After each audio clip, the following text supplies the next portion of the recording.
দেখে মনে করো পোকাটার বেশি ক্ষমতা, তার চেয়ে বেশি ক্ষমতা আমি তোমাকে দিয়েছি।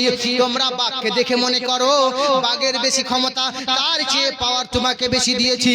তোমরা সাপকে দেখে মনে করো সাপ বেশি ক্ষমতাবান, তার চেয়ে বেশি তোমাদের ক্ষমতা দিয়েছি। ওগো রব্বুল আলামিন, ওগো আকরামাল আকরামিন, আমাদের চেয়ে ক্ষমতাবান তুমি হাতিকে বানিয়েছো, হাতি আমাদের চেয়ে সাইজে বড়। ওগো বান্দা বলো তোমরা তাই যদি ভাবো তোমাদের ভাবনাটা ভুল হচ্ছে। আমি আল্লাহ সবচেয়ে ক্ষমতাবান তোমাকে বানিয়ে পাঠিয়েছি। আল্লাহ কেমন করে ওরে বান্দারে একবার ভেবে দেখলি না দুনিয়ার যাহা কিছু রয়েছে পানি তোমাদের অধীনে, পানি তোমাদের জন্য বানিয়েছি, হাতি তোমাদের জন্য বানিয়েছি, বাঘ তোমাদের জন্য বানিয়েছি। তাই যাহা রয়েছে দুনিয়ার জমিনে যত রকমের জিনিস রয়েছে, যত রকমের আপনার কিনা জিনিস রয়েছে, যত রকমের আপনার কিনা পশু পাখি রয়েছে, যত রকমের জিনিস আপনাদের রয়েছে, সব আপনার কিনা সব তোমার অধীনে।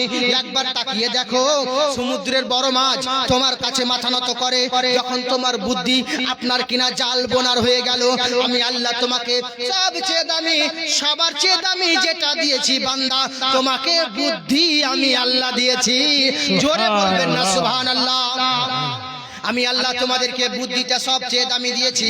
তাহলে তোমরা কার কাছে যাও, কার বেশি সম্মান করো, কার কাছে মস্তক নত করো?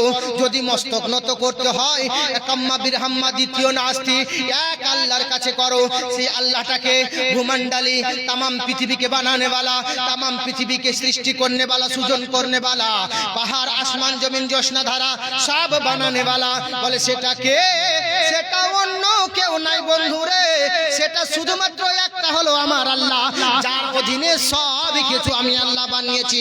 একবার দেখলে না বান্দা চন্দ্রকে সুন্দর বললে সুন্দর চন্দ্র বেশি নয়, তুমি তারাকে সুন্দর বললে তারা সুন্দর বেশি নয়, সূর্যকে সুন্দর বললে সূর্য তোমার চেয়ে সুন্দর নয়, তাহলে আল্লাহ ফুল বেশি সুন্দর? ওরে বান্দা না, ফুল তোমার চেয়ে সুন্দর না, তাহলে আর কি আছে?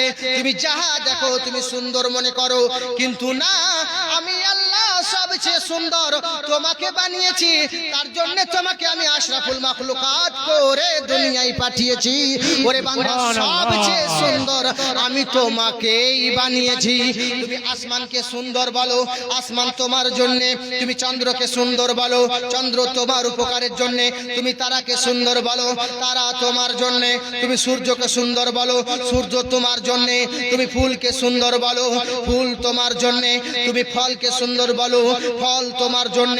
তুমি আর কাকে সুন্দর বলছো? তুমি মনে করছো ময়ূর সুন্দর, তারপরে সে আশরাফুল মাখলুকাত নয়।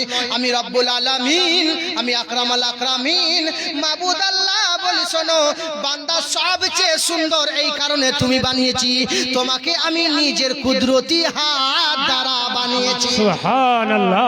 খালাকতু বিয়াদাইয়া, আমি আসমানকে বলেছি হও হয়ে গেছে, আমি তারাকে বলেছি হও হয়ে গেছে।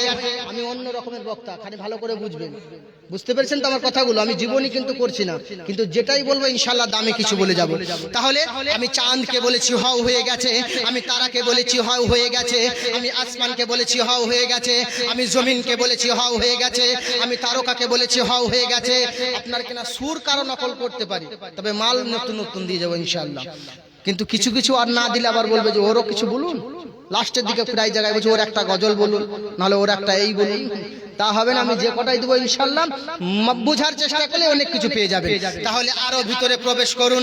আল্লাহ জমিনকে বলল হও হয়ে গেছে, আসমানকে বলেছি হও হয়ে গেছে, আমি জান্নাত বলেছি হও হয়ে গেছে, সব কিছু হও বলেছি হয়ে গেছে। কিন্তু ওরে বান্দারে, তুমি মায়ের গর্ভে ছিলে, 40 দিন পর তোমার আকার আমি আল্লাহ বানিয়েছি, আস্তে আস্তে তোমার গঠন বানিয়েছি, আস্তে আস্তে তোমার চেহারা বানিয়েছি, আস্তে আস্তে তোমার হাত বানিয়েছি। আমি রব্বুল আলামিন সবচেয়ে দামি খালাকতু বিয়াদাইয়া ওয়া সাজাদা, তোমার সাজদা দেওয়ার কপালটা আমি নিজে কুদরতি হাত দিয়ে বানিয়েছি। সুবহানাল্লাহ। তুমি যখন কুদরতি কপালে, ওই কপালে কুদরতি পায়ে সাজদা দেবে আমার কাবা ঘরে মুখ করে, ওই সাজদাটা আমি আল্লাহ এমন করে কবুল করব যেটা কোনো জানোয়ারের মধ্যে আমি আল্লাহ দিইনি। তাই তো বলেছি বান্দা, সবচেয়ে দামি হলে তুমি, সবচেয়ে উত্তম মানুষ হলে তুমি, সবচেয়ে উত্তম আপনার কিনা তোমরা। তাই নয় আল্লাহ, তাহলে আমরা আর কি দামি? বলে সমস্ত নবীর চেয়ে নবী তুমি তো দামি পেয়েছো। বলে কেমন করে? বলে আদম আলাইহিস সালাম নবী তার উম্মতকে পড়িয়েছে লা ইলাহা ইল্লাল্লাহ, আদম সফিউল্লাহ, কিন্তু আদম আলাইহিস সালাম যার কলেমা পড়েছেন লা ইলাহা ইল্লাল্লাহ মুহাম্মাদুর রাসূলুল্লাহ সাল্লাল্লাহু আলাইহি ওয়াসাল্লাম, আপনার কিনা আমাদের নবীর কলেমা পড়েছে।